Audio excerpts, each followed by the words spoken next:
Olá, pessoal! Sejam bem-vindos! Nesta aula, vamos abordar as técnicas e métodos de redução de impactos ambientais em recursos hídricos. E para começarmos, é importante que você compreenda o conceito de bacia hidrográfica, pois é a partir dela que todas as ações de manejo e conservação da água serão desenvolvidas. Por fim, vamos apresentar as ações que visam a recuperação de bacias hidrográficas degradadas e a importância e formas de recuperação das matas ciliares nessas bacias. Bacia hidrográfica é o conjunto de terras drenadas por um rio e seus afluentes. Seu contorno é limitado pelas partes mais altas do relevo, chamadas de divisores de água. As águas das chuvas ou escoam superficialmente, formando os riachos e rios, ou infiltram no solo para a formação de nascentes e do lençol freático. Em condições naturais, as cabeceiras são formadas por riachos, que brotam em terrenos de maior declividade. À medida que as águas desses riachos descem, juntam-se com águas de outros riachos. Estes pequenos rios continuam seus trajetos recebendo a água de outros tributários, formando rios cada vez maiores até desembocar nos oceanos. A Lei Federal nº 9.433, de 8 de janeiro de 1997, institui o Sistema Nacional de Gerenciamento de Recursos Hídricos. Este sistema elegeu a Bacia Hidrográfica como unidade territorial de atuação das políticas de recursos hídricos, planejamento e gerenciamento. Assim, a água passou a ser considerada um bem de domínio público, recurso natural limitado e dotado de valor econômico, que tem uso prioritário para consumo humano e dessedentação de animais em caso de escassez. Além disso, sua gestão deve proporcionar o uso múltiplo, ser descentralizada e participativa. A aplicação do conceito de bacia hidrográfica ou fluvial é extremamente relevante para a redução de impactos ambientais nos recursos hídricos. É desejável que a quantidade de água produzida pelas nascentes e escoada pelos rios tenha distribuição adequada no tempo, ou seja, a variação da vazão deve situar-se dentro de determinados limites ao longo do ano. A bacia deve absorver grande parte desta água através do solo, armazená-la em seu lençol subterrâneo e cedê-la aos poucos aos cursos d'água, através das nascentes. O Brasil possui 8 bacias hidrográficas, denominadas Bacia do Rio Amazonas, do Rio Tocantins, do Atlântico Norte e Nordeste, do Rio São Francisco, do Atlântico Leste, do Paraná, do Rio Uruguai e do Atlântico Sudeste. As bacias hidrográficas são constituídas de inúmeras microbacias que possuem características ecológicas, geomorfológicas e sociais integradoras e que possibilitam uma abordagem sistêmica e participativa, envolvendo estudos interdisciplinares para o estabelecimento de formas de desenvolvimento sustentável inerentes ao local ou à região onde serão implementadas. Devido à sua importância, em 2003, o Ministério do Meio Ambiente, através da Secretaria Executiva, criou o Programa de Revitalização de Bacias Hidrográficas, em situação de vulnerabilidade e degradação ambiental. A partir de 2007, este programa passou a ser coordenado pela Secretaria de Recursos Hídricos e Ambiente Urbano, em decorrência da criação do Departamento de Revitalização de Bacias Hidrográficas, o DRB. Esse departamento tem como objetivo subsidiar a formulação de políticas e de normas, além de definir as estratégias para a implementação de programas e projetos em temas relacionados com a recuperação e a revitalização de bacias hidrográficas. O Programa de Revitalização de Bacias Hidrográficas é estruturado a partir de 5 áreas temáticas, sendo: a área temática 1 trata do planejamento e informação e tem como principais componentes a gestão da informação, o ordenamento territorial e o monitoramento ambiental.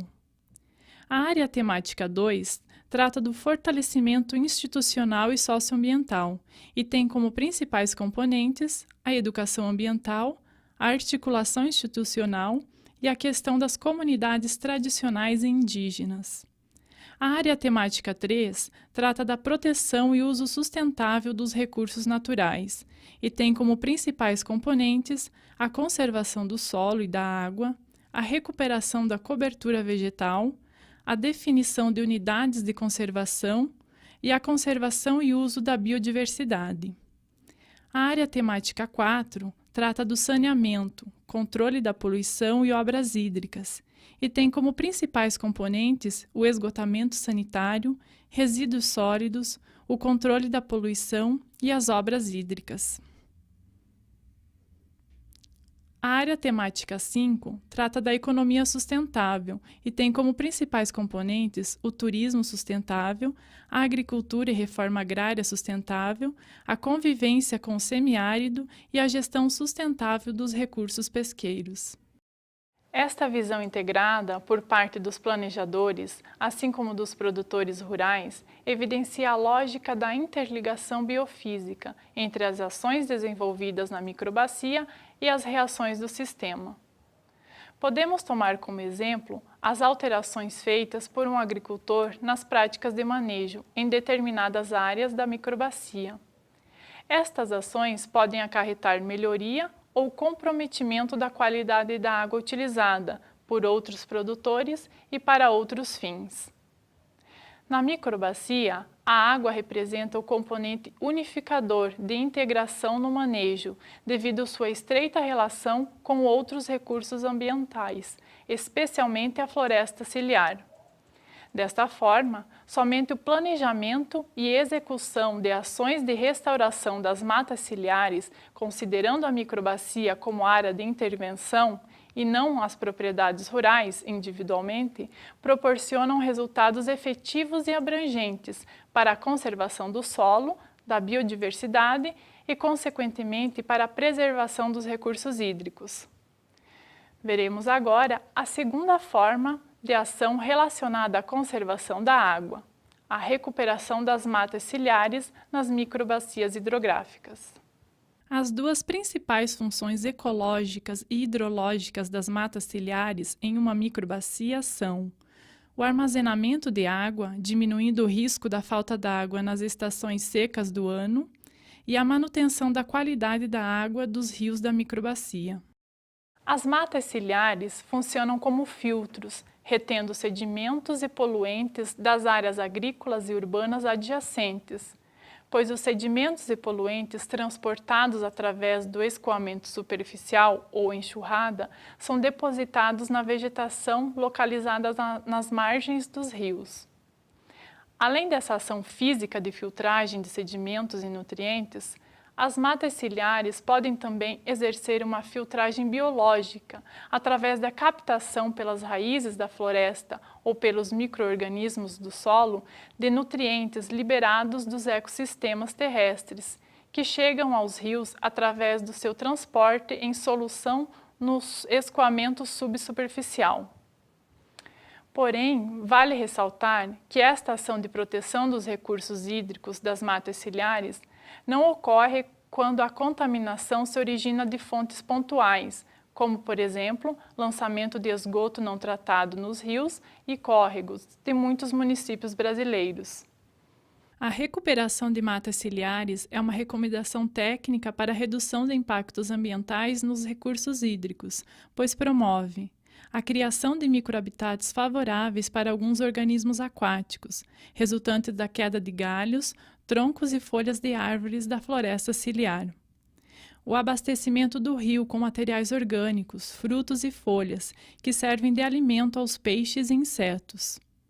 O favorecimento do equilíbrio térmico da água do rio, devido ao sombreamento do canal do rio pelas copas das árvores. A estabilização da morfologia dos leitos dos rios. Os barrancos dos rios, sem vegetação, são 30 vezes mais suscetíveis à erosão do que os vegetados. A manutenção da biodiversidade, animais e plantas. É importante ressaltar que as matas ciliares ocorrem em espécies vegetais típicas destas áreas. Por exemplo, algumas espécies de árvores são exclusivas da área encharcada das florestas paludosas. Consequentemente, os pássaros que se alimentam de seus frutos, os insetos que polinizam suas flores, provavelmente também podem ser típicos deste habitat. Em uma paisagem, a presença de vegetação nativa, formando corredores ecológicos ao longo dos rios, permite que haja circulação de animais e transporte de sementes entre pontos muitas vezes distantes. As matas ciliares podem interligar a grande maioria dos fragmentos florestais ainda existentes. Ao se estabelecer corredores que interliguem as áreas isoladas, pode-se facilitar o trânsito de animais e sementes, favorecendo o crescimento das populações, da fauna e da flora, a reprodução e, consequentemente, a perpetuação dessas espécies.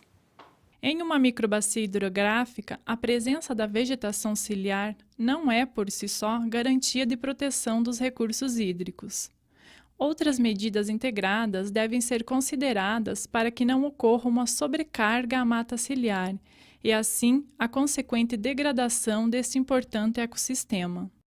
A terceira forma de ação relacionada à conservação da água é o tratamento e interceptação de resíduos sólidos e líquidos.